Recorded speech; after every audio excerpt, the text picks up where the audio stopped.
Hi, Rupa. Hi, Janet. How are you? I'm good. Can you hear me? All good. All is clear. Great. All is well. Good. I'm a Excellent. bit, I'm a bit nervous about this technology thing. So bear with me if It's I get kicked out. no worries. It's okay. It's just technology, right? And Right. kind of Yeah. nobody's perfect, and neither is technology. Yeah. They're kind of stepping on our feet a Right? little bit. I'm joking. Absolutely. Yes. So today's theme is perfection for all those who are watching. Today's theme is perfection, the hamster wheel of perfection, as we call it. How is it Yeah. an urban myth? Is it for real? We are going to find out with a deep talk with Janet today.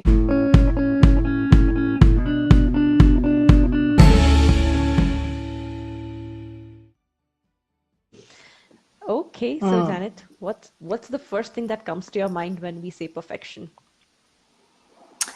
Oh my God. I consider myself a person who is, I'm going to use a strong word, in remission from I'm an ex-perfectionist. I'm not sure you get really cured of that fully. Yes, Well, yes. I'll tell you in 50 years from now.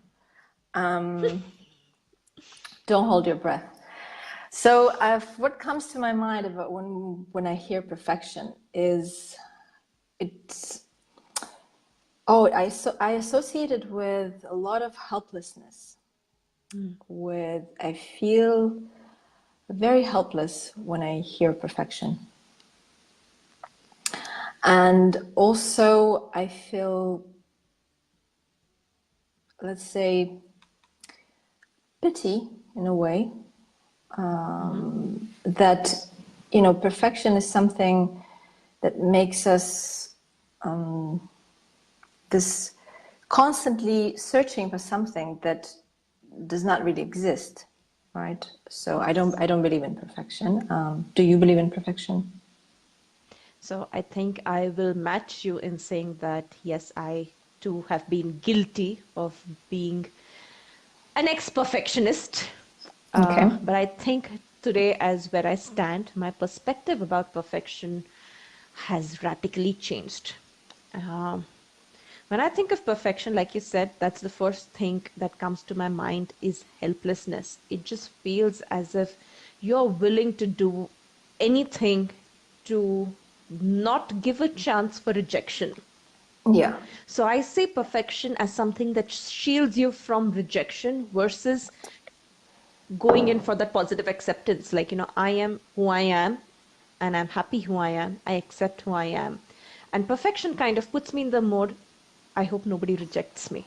I hope my work does not get rejected. I hope my hair, my nails, the basic, every day in the morning when you wake up, the first thought that comes to your mind, am I really accepting who I am, or do I wish for certain changes which will make me so-called perfect?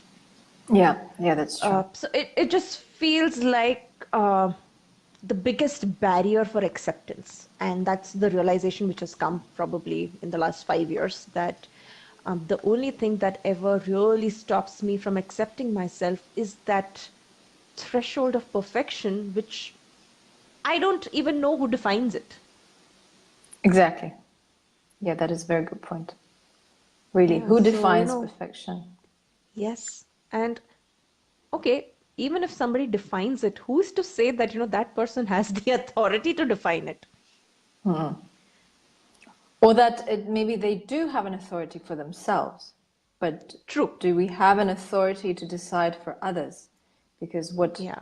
works for one person does not really necessarily work for another person, right? True. So what is perfect for you may not be perfect for me. Yes, and I think that is the whole point, that the whole fight for being perfect is to kind of ensure that there is some kind of bonding that happens between people. Probably it gives, like I said, I keep coming back to it. It just allows you to be in a zone where you will not be rejected. So I try my level best to be perfect, uh, so that I'm not rejected.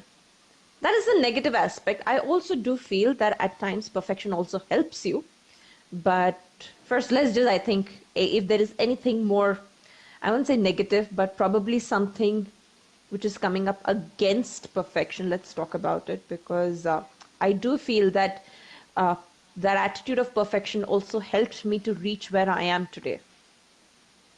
Okay, yeah, that is a good point. That it pushes you forward to progress Yes. and to evolve, right? That idea Yes. of a goal. Yes, and I think that sort of bringing, the theme that we discussed 2 weeks ago. I think it's more about direction, because if we get attached to something without letting the flow come, right? If we get our ego or mind attaches to something and wants only that and believes that perfection will be achieved if I get that particular diploma, or I get that particular job in that particular place, right? I don't know. I randomly just came to me, the Suits, the series where Yes. Yes. now the is she Princess Princess Megan Yeah. starred. The Duchess. I remember they all were very fixated on being from Harvard to graduate, to go to Harvard Law. Yeah. And then when she didn't get in, it was a huge. It felt like almost like she failed her whole life because she was thinking that only that will bring her happiness, right? Which, going back to what you said about when you say you wake up in the morning and you feel like, am I being rejected, right? And if I go for that, if today I'm going to go for that diploma or for that particular job, then if I get it, then I will not be rejected. First of all, by whom? Who? Yeah, exactly. Yeah. And that's also, that's the battle. Yeah. By who is the big battle. Because, when do we honestly sometimes just take time off and think about what is it that I want for myself? Yes. And so, like you said, I love the word that you had mentioned that, is it an urban myth really? At the end of the day, is perfection something called by an urban myth? Because, you see, life has existed before, and I think much peacefully, to say the least. And today we find ourselves in that constant mode of correcting, right? Like even when we post a picture, can we just post a picture? Do we have that urge to perhaps, okay, I need to correct this a bit. Perhaps I will look better, or so-called that chase of perfection that we have constantly. Yes. So I think, the question which you'd asked, is it an urban myth? I personally feel it is. Yeah, I personally feel it is as well. And I think it's very, when we dig deeper, we go into core beliefs, which make up our whole life, right? They're the base, the foundation of how we build the rest of it. So, and when we talk about rejection, I think, the side of the coin is, the flip side is, if I feel that I'm being rejected, does that mean that I feel that I'm not enough? That I'm not good enough, right? If I'm not earning a certain amount of money that people expect of me, or whoever that is expecting, does that make me automatically a bad person? I'm not enough, right? Or, now there's this, for example, on Instagram, there's a lot of that craze around having a perfect body. There are even, sensible people call it also, they understand that, there's, it's a life for the social media, and then there's something that's behind. But it created a certain amount of anxiety and problems among young women, and I believe men also strive to look good. And always that, it's okay to have a good body. It's okay to have a healthy body. But is it coming from the need to be healthy because I appreciate my body and I want to be able to walk, to move, right? To appreciate the gift of movement, the gift of, physical sensations. Or is it about getting, you know, all this amount of likes, pleasing someone? Yeah.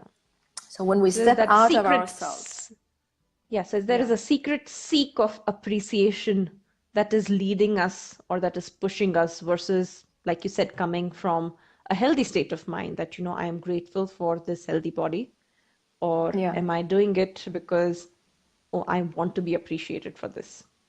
yes, yes. And when we, again, if we take a layer off, you know, that I want to be appreciated, I don't want to be rejected, we take another layer off. Where do we arrive, right? Where do we arrive? What is really pushing me to go and, I don't know, do another 7th workout during this week to have that 6-pack and post it? What is really pushing me to do that? Because I feel I'm not That enough. core belief. Yeah, it's that core belief of I'm not enough. Yeah. Yes, yes.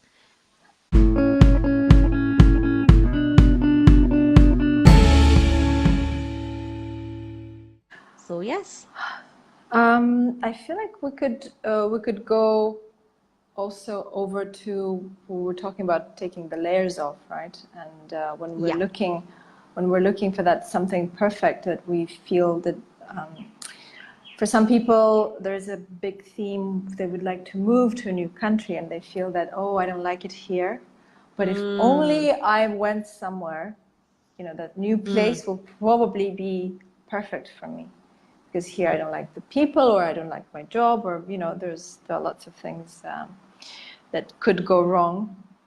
And, you know, as we say, the grass is always greener on the other side. And also, this is a bit of a trick that our mind creates to make us, I guess it has a motivation as a, you know, as an intention at the start to motivate us to look for something better and actually Yes. work on Yes. ourselves, which is Yes. not a bad thing, right? We're all about evolving. However, it's creating that a lot of anxiety, a lot of tension in the mind, in the body, to keep constantly thinking, you know, like being in that tomorrow place where, you know, a person is thinking, oh, when I find that perfect country and I move there, you know, things will be good for me. So it creates a lot of tension because right in the now and in today, we cannot be grounded, we cannot stay there, and because today is unfortunately so imperfect. Yes. Yes, and it creates a lot of sadness too, right? And when we take a layer of that, you know, of that, what if and what if I find and I want to find. We take that layer, we go back to that core belief of, you know, I just don't feel that I belong here, right? And if we take that layer, Yeah. one more of that layer, what does it mean I don't belong? That means that, you know, people don't like me really, or you know, I'm not good enough to find that job, you know, and go abroad somewhere. So I'm never going to be good enough here today where I am now. So if I move, I might, you know, I might catch that perfect vibe, perfect wave. True. So essentially, you know, what I'm hearing and what is coming up for me as you're speaking is basically then perfection. Actually, the chase of perfection stops you from being who you are in this moment and even Yeah. being present to the moment. Yes. Because even as I am right now, Yes. I can be thinking of the future, that how I want my future to be perfect, or I'm regretting about my imperfect past, that, hey, I Yeah. wish this was perfect. So that essential concept of being in the present moment is hampered by our idea of this so-called perfection. Yes. Yeah. Yes, it is. Yes. Yes. And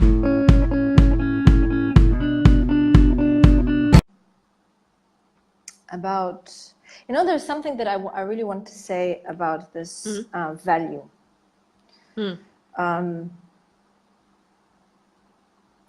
People, it's a very, very common concept among people, and I believed in it for quite some time as well, that value is to be earned. So That value in sense of self-worth? Self-worth, yes. So if I want to feel that I'm enough, if I want to feel that I'm of value and I have value, I need to work for it. I really need to earn it. And societally, in a lot of parts of the world, you know, and you and I will work with clients from all over the world, and you know what I notice is that I would say quite fortunately we're united by this universal kind of concepts, ideas in our heads, and everybody wants to feel loved, and everybody wants to feel valued. And on an unfortunate side, a lot of times there's this misconception of, you know, having to do a lot of things to get that, to make sure that you prove your value to other people. And then, but then, are you proving it to the outside world, or are you proving it to yourself? So that question of intention basically will ensure whether, or will answer the question whether perfection is a boon or a curse. If you're doing it purely for yourself, maybe it kind of pushes you and makes you, you know, kind of cross your current potential that you feel that you are in. And it becomes a curse when you kind of start allowing that to get associated with your self-worth. Yes. Yes, absolutely. Yeah, when you make that connection, and Yes. that synaptic connection in the brain, which then triggers a lot of other reactions, right, on a chemical level.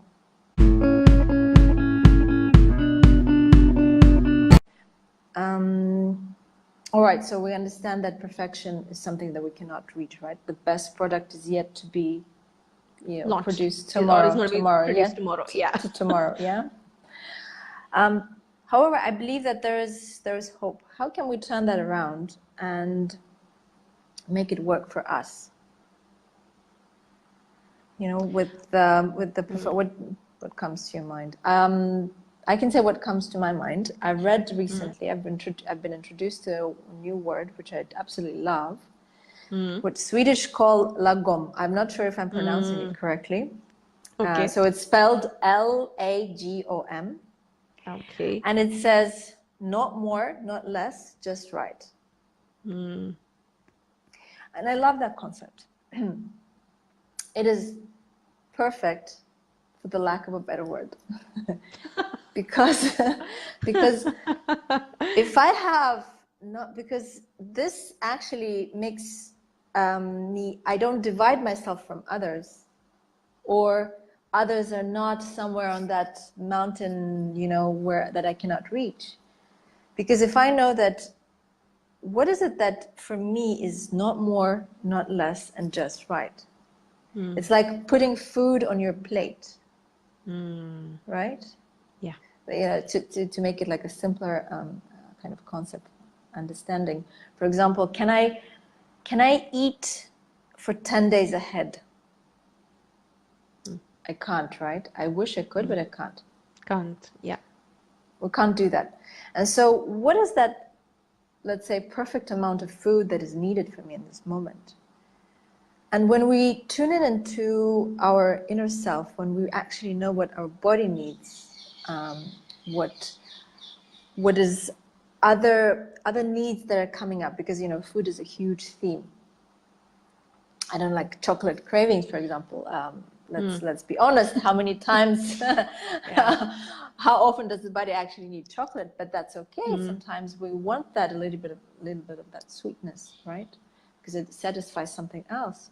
So I think when I know what I'm trying to satisfy through food, I will put just right amount of food on my plate. Because if I know if I'm hungry, I will put the right amount of food on my plate so that I satisfy my hunger. So it's going to be at Lagom, right? And that is perfection in a way, as I see it. Yes. Yes. So essentially, at the end of the day, instead of chasing somebody else's standards, so to say, you're kind of Yeah. acknowledging your inner wants and your inner self. Yes. Yes. I love how you rounded that up. Yes, that's true. And that brings us to how do I kind of, let's say, consequentially, how do I know what my inner self wants? So I think in my experience, when you about this inner want, I think when you want something, I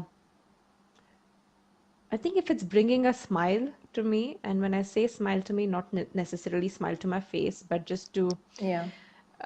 that inner smile, I know that it is something what my inner being wants. There is a very pure feeling in it, there is no judgment, there is no feeling of desire. In fact, it is that feeling of just being. It comes very close to that. So what resonates with me just being, that is something which I want. That is something which I'm okay to want for myself. But the moment it has got some conditions attached, that if I don't get it, A, B, C, D things are going to happen, then I know it's not coming from inside of me. It is coming somewhere from a factor which has got external influence, if that makes sense. Yeah, that makes sense. Yes. And Because then, yeah, I hear it. Yeah. good. Thank you. That took some time for me to process. Yeah. Yes, I hear you. And so I also hear that another great point in this is that, from what you said, I hear that we need to create that to allow for space for mistakes to happen. Yes. Yes. Because that place is, what did you call that? You said the factor of external influence. External influence, right? External influence never allows for mistakes. It does not. It does not, because it's like you're on that hamster wheel of impressing everybody, right? And let's face it, you're not going to make everybody in this world happy. No, you won't. Like, for example, to give a very crude example, like even when people are watching this video, I'm sure there are going to be people who like it and there are going to be people who don't like it. Then at the end of the day, we question, did we do this talk because we want to do it, or was there a intention to impress others? And I think given our discussions, which go way back, we were like, what, we just want to do it for ourselves. Yeah, like you and I did it, without the audience, right? Yes. This is how this idea came, right? Yeah, to share it, right? Coming from a place of abundance, coming from a place of that, I know that I'm valuable, I know that I'm enough, and I'm ready to share that. And if someone dislikes it, that means that it's not their place of, abundance, and it just doesn't resonate, and that is all right. And it's their choice, and I respect that. I'm not going to go chasing after every person on the street. Hey, watch my video, watch my video, watch my video. It's going to be more out of like, I'm sharing information out of that. Whoever it's meant to benefit, whoever wants to benefit, you're free to do that. Exactly. Yeah. So yes. So we're doing it. So I think we do place that. of abundance. We're doing it. Yeah, we're doing it because we have something to share, and I think this Lagom concept is about that. I have just the right amount of information that I would like to share. Because if I go from a place of, oh my God, like, listen, I have so much to say, you have to listen, right? Or I go from a place, oh my God, do I have anything to say? Really? Do I have it? Like, so it's more or less, right? But then I know that it's just the right, and whoever's watching is going to get just the right information for them. Maybe they're going to watch 1 minute, and that's just right for them.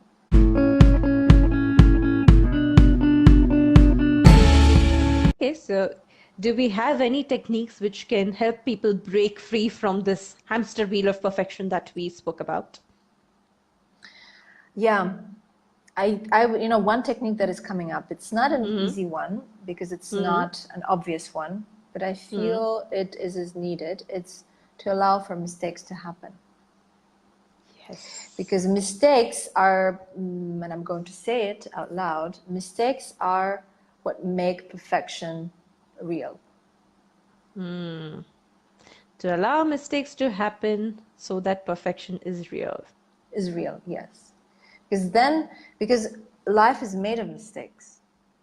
Yeah. Mistakes are really opportunities, right? Mm. Or if we're talking about past mistakes, right? They are taken chances. I'm taking a Mm. chance. Mm. So if I see it as a failure, then okay, it becomes a mistake, which has a negative sound to it. But if I Mm. say I took a chance, I took a chance, I took a chance, and then I'm planning something, and I'm creating an opportunity, I'm creating an opportunity. Mm. So I think I would say this technique is about changing the language. I really believe in changing the language. I really believe in Yes. that. Yes. So I think that would give a lot of food for thought, and internally also it will give a different body response. So I would say, listen how that resonates with you when you say, for example, I don't know, I'm going to go and take a job interview. If I Mm. if I fail at it, blah blah blah blah. But if I say I'm going to take a job interview and I'm creating an opportunity for myself Yeah. I don't know, I sent my resume, they phoned me, they invited me. I have created opportunity through my actions. I love that. I'm creating an opportunity. And even with, like you use the example of job interview. The moment I say I have to get this job interview, else XYZ, I am putting that pressure of being perfect in that job interview. And it's like every little detail, I'm going to feel the pressure. But the moment I change the language and say, hey, I'm going to create an opportunity for myself, it's Yeah. amazing. Even like, just now I felt it that, it was so easy to step into that space. Then you're just being true to who you are and willing to express yourself as you are completely. Yes. And which brings to your very favorite sentence, I am enough.